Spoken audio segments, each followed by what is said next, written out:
We've all seen the results of a team under pressure.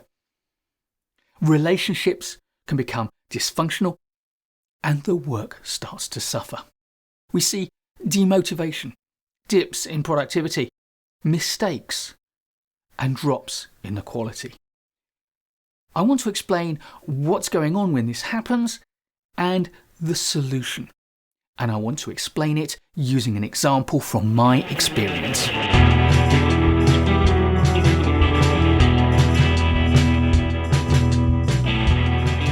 I was working on a large, high-profile project where everybody was working long hours and the days were getting just longer and longer. Everyone felt under pressure and that started to manifest itself as stress. But I didn't notice because I was too busy working hard. Until one of my senior colleagues suggested we go out for lunch.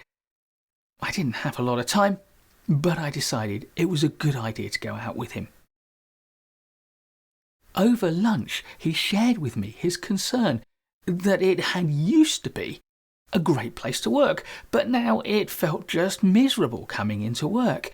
And I had to admit, I had hardly noticed it because I didn't have time to notice it. But as soon as he said it, I recognised it was true and I realised immediately what was going on. On a paper napkin, I drew for him a simple diagram like this because there are two things that a team can pay attention to. It can pay attention to the relationships within the team and it can pay attention to the task at hand. And of course, a team that is giving a high amount of attention to both the task and the relationships is going to be a high-performing team. It gives a lot of time to the tasks, it gives a lot of time to the relationships, and therefore things get done in a harmonious and collaborative way. However, when the team is over-focused on the task because it is under a lot of pressure to succeed, it feels like a slave-driving environment where you're being forced to work harder and harder and harder. And of course, under that kind of pressure, you just don't have the time to spend building and strengthening the relationships you have with the people around you. Under pressure, you become curt and short with people. You don't have time to do favours, you don't have time for idle gossip. You've got to get back to your work and get on with it. This is what had happened to us.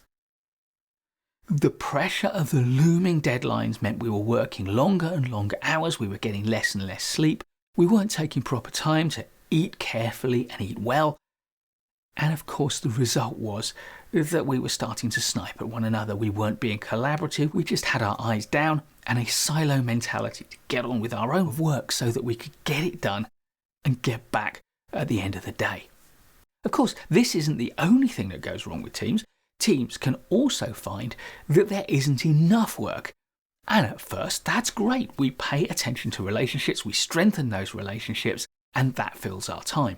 However, if there's not enough work for too long a period, well, we can find that those relationships start to turn toxic because we don't have a basis to build those relationships on, because workplace relationships are built upon the work.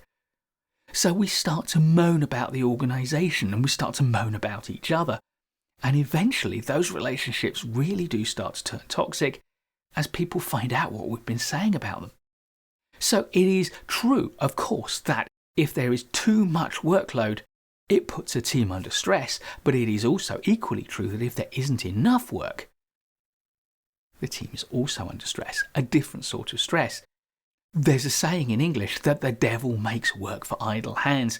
We find things to do, and I often say that the best way to understand what's going on in a workplace is to ask yourself how you'd interpret it in a playground. And of course, kids that don't have enough to do will start to make mischief.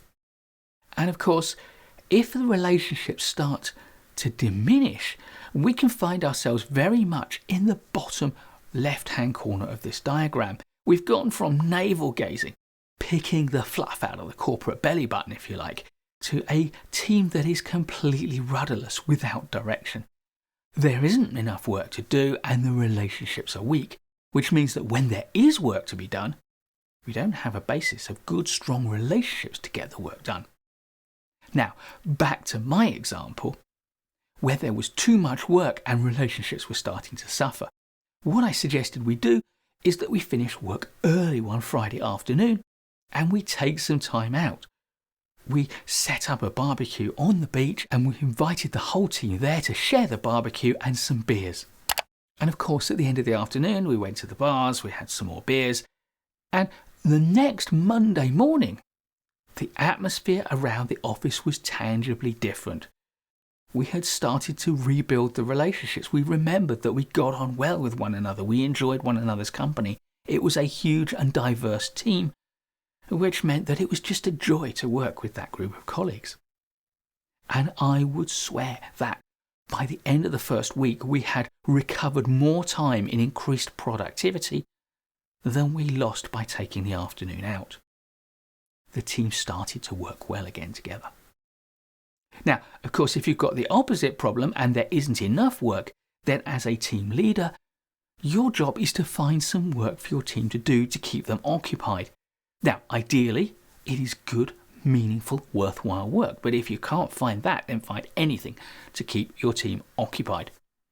Because if you don't, you will end up at the bottom left of the diagram, completely rudderless, and you will then have to build the team back up.